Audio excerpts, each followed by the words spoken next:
Donc on va imaginer maintenant qu'on a une charge qu'on positionne par exemple ici. Donc elle s'appelle grand Q, donc elle vaut grand Q coulomb. Elle est positionnée ici dans l'espace. Et donc dans le vide en fait, hein. Il y a rien, il n'y a pas d'air autour.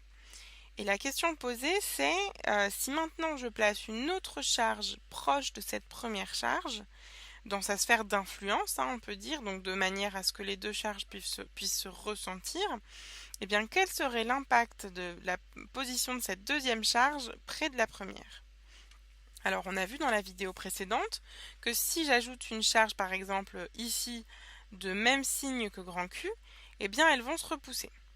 Et que si elles sont de signes opposés, eh bien elles vont s'attirer. Et ce qu'on avait vu aussi, c'est que si maintenant je la place ici, donc par exemple plus près, eh bien ces réactions seront d'autant plus fortes, puisque la force électrique dépend de l'inverse du rayon au carré. Donc voilà, donc je vois bien que en plaçant une charge autour de cette première, il va se passer des choses, il va se passer des mouvements induits par le fait que ces deux charges se ressentent l'une l'autre. Et bien en fait, on peut voir ça d'un autre angle. On peut se dire que finalement, c'est comme si cette charge ici, elle émanait un champ électrique. Alors un champ électrique, ça veut juste dire que en n'importe quel point autour d'elle, eh bien je peux exprimer une force par coulomb, une force par unité de charge, qui me donnerait, si je multiplie par la charge de la particule que j'ai posée ici, la force électrique associée. Donc si tu veux, on peut débattre si il existe ou s'il n'existe pas, etc. Mais en tout cas, c'est un moyen extrêmement pratique parce que ce champ électrique va nous permettre finalement de très facilement prédire comment cette première charge influence une deuxième en fonction de là où je la place et de combien elle vaut. Donc on va écrire les choses un peu plus précisément et donc pour commencer, on va écrire la loi de Coulomb. Donc la loi de Coulomb, tu te souviens, elle nous dit que la force électrique, donc si j'appelle ma deuxième charge petit q par exemple, eh bien elle va s'écrire petit k qui est une constante fois la première charge fois la deuxième charge divisé par la distance entre ces charges au carré. Donc ça c'est ce que nous dit la loi de Coulomb. D'ailleurs tu vois que là j'ai mis un D, mais tout à l'heure on verra si on considère que le repère est placé sur la première charge, on peut finalement voir D comme un rayon, tu vois, en considérant que finalement on s'éloigne de la première et qu'on a quelque chose comme ça, une sorte de géométrie cylindrique. Et bien en fait le champ électrique, donc le champ électrique,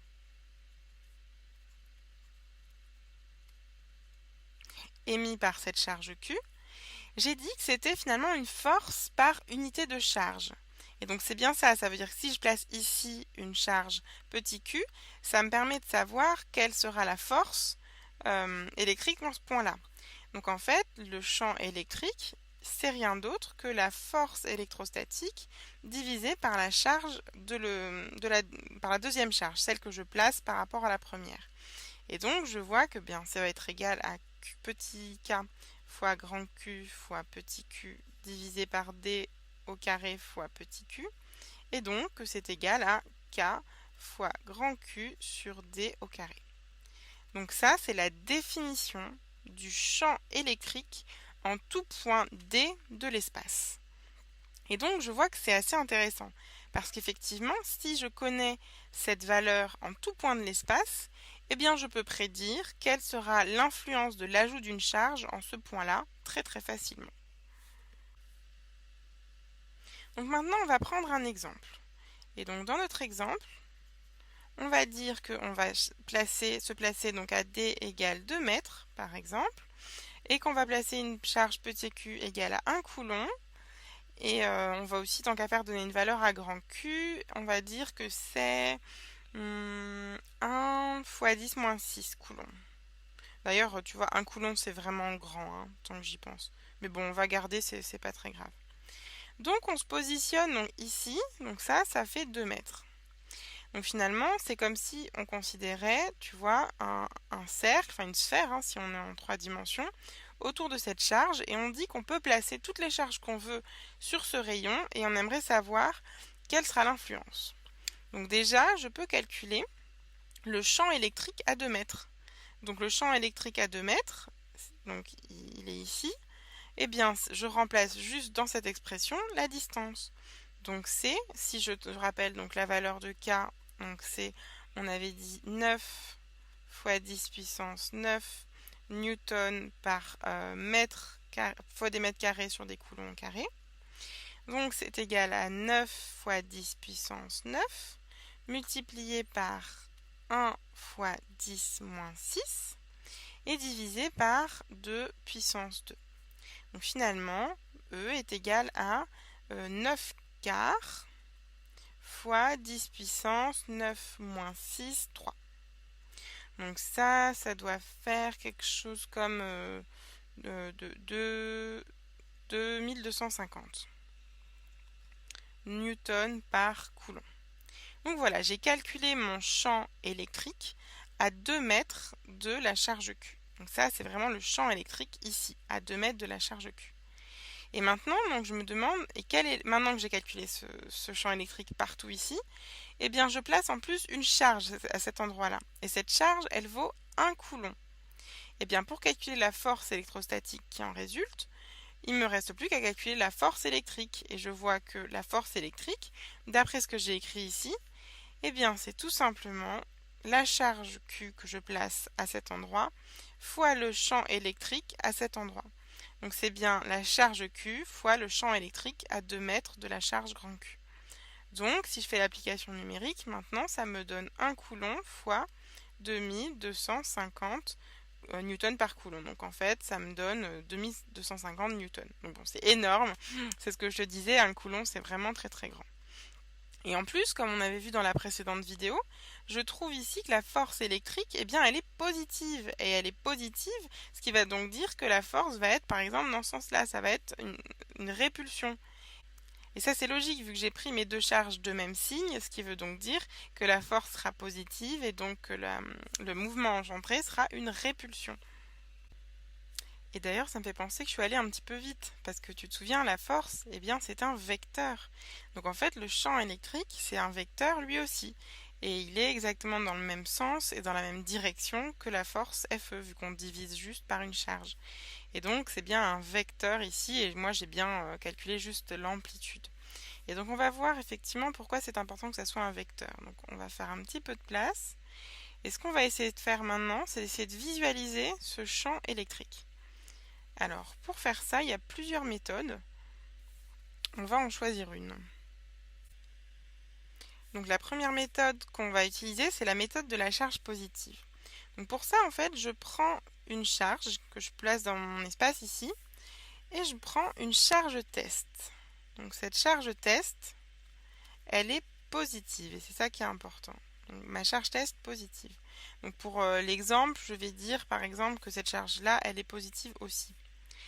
Eh bien, cette charge test, je la positionne dans l'espace autour de ma première et je me demande comment évolue la charge test positive par rapport à la première.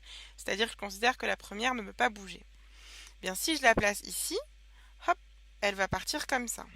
Si je la place ici, hop, comme ça. Oula, c'est pas très droit. Elle part comme ça. Ici, elle part comme ça. Ici, elle part comme ça. Ici, elle part comme ça. Ici, elle part comme ça. Enfin bon, donc là, tu as compris en fait. Hein. Donc vraiment, ça va me permettre, tu vois, de voir un peu comment se comporte le champ autour de cette particule. Et en fait, ces lignes que j'ai tracées, c'est pas n'importe quoi. On les appelle les lignes de champ. Et donc les lignes de champ, ça nous renseigne sur l'intensité du champ magnétique. Et alors pour ça, il suffit de prendre un volume unitaire, donc peu importe en fait un volume, un petit volume. Donc par exemple, je vais prendre ce volume-là. Et je vois que près de la charge, là où je l'ai placé, eh bien ce volume intercepte 3 lignes de champ. Alors que si je place ce même volume ici, je vois qu'il n'intercepte qu'une ligne de champ. Et ce que ça veut dire? Ça veut dire que là où il y a beaucoup de lignes de champ, où elles sont resserrées, on dit aussi, ça veut dire que le champ électrique est très intense. Alors que quand ces lignes de champ sont plus espacées, ou que j'en capte moins pour un même volume, ça veut dire que le champ électrique est moins intense.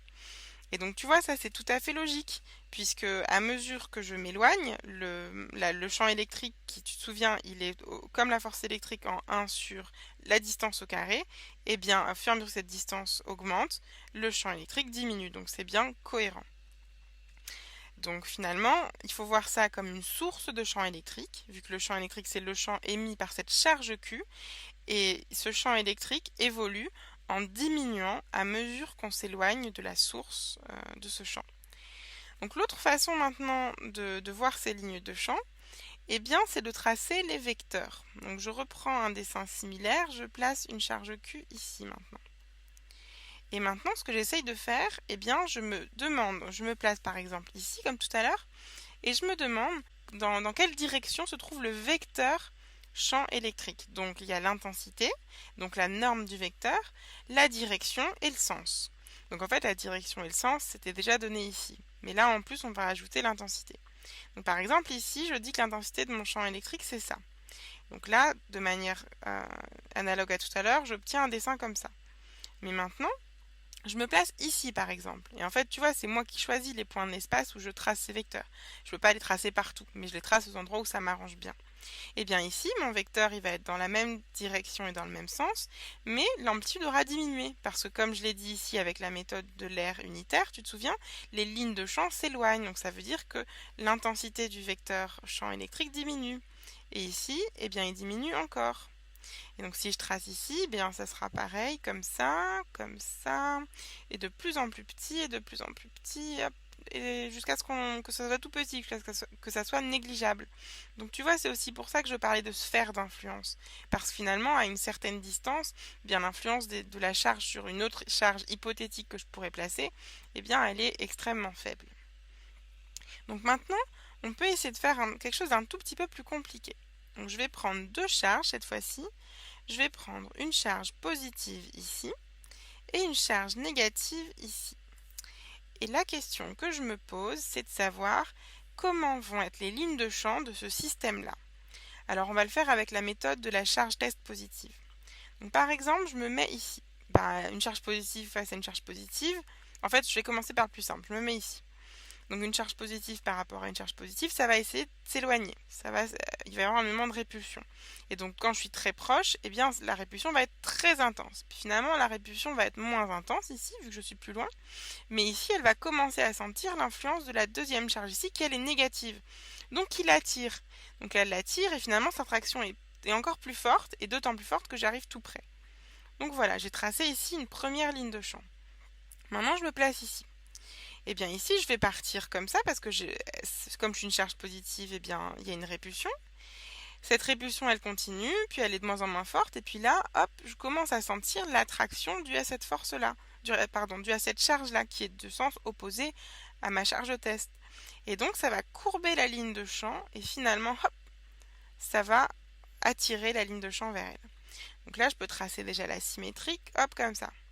Et donc, en intermédiaire, c'est pareil. Celle-ci, elle va s'éloigner puisque deux charges positives s'éloignent et elle va sentir l'influence de la charge négative pour finalement venir la rejoindre. Et on voit qu'il y a des cas un petit peu bizarres. Donc, si par exemple, je pars ici à la perpendiculaire, eh bien, je vais partir tout droit.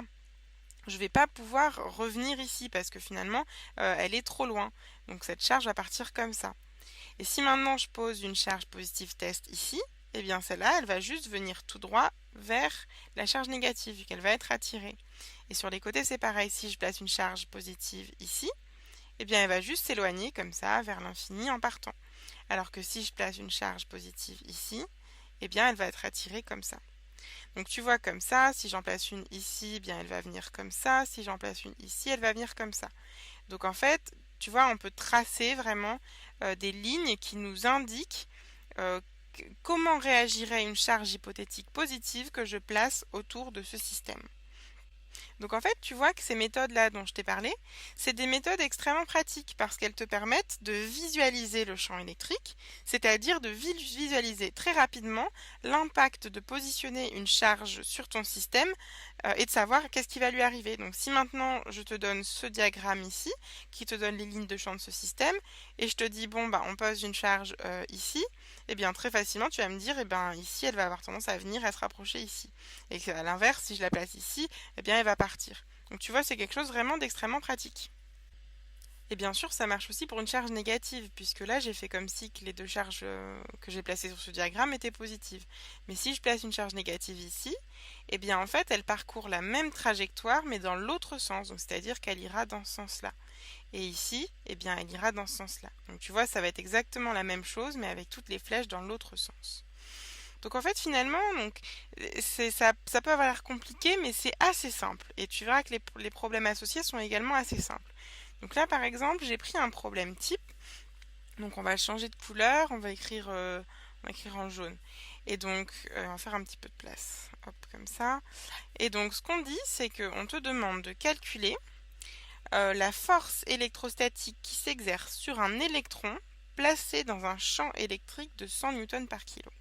Donc si je résume, j'ai un champ électrique de 100 newtons par coulomb, pardon.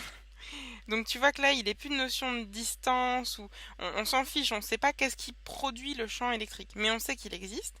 Et je place un électron. Donc, tu te souviens que la charge d'un électron, c'est moins E, c'est égal à moins 1,6 fois 10 puissance moins 19 coulombs. Ce qui me reste à faire maintenant, eh bien, c'est de calculer la force électrostatique, c'est ce qu'on me demandait dans l'énoncé, qui elle est égale au champ électrique fois la charge, d'après ce qu'on a vu tout à l'heure. Donc là, j'ai plus que l'application numérique à faire. Ça me fait 100 newtons par coulomb multiplié par moins 1,6 fois 10 puissance moins 19 coulombs. Donc j'obtiens bien des newtons à la fin. Donc si je dis que 100 c'est 10 puissance 2, eh bien ça me fait moins 1,6 fois 10 puissance moins 19 plus 2 moins 17 newtons. Donc tu vois, c'est pas compliqué. En fait, il faut bien connaître les formules, en particulier la loi de Coulomb. Et il faut comprendre les diagrammes de lignes de champ. Donc c'est-à-dire, si je résume, que quand les lignes de champ sont resserrées, ça veut dire que le champ est intense. Quand les lignes de champ sont plus lâches, eh bien ce champ est moins intense, donc est moins fort. Que si je place une charge positive sur une ligne de champ, elle suit la direction de ces lignes de champ et le sens. Alors que si je place une charge négative, eh bien c'est la même direction mais le sens opposé. On peut aussi dire que par exemple, pour une charge positive, les lignes de champ s'en vont, et alors que pour une charge négative, les lignes de champ se rapprochent. Donc tu vois, finalement, c'est vraiment pas très compliqué. Il y a des concepts clés et voilà. Donc je te dis à bientôt dans la vidéo suivante.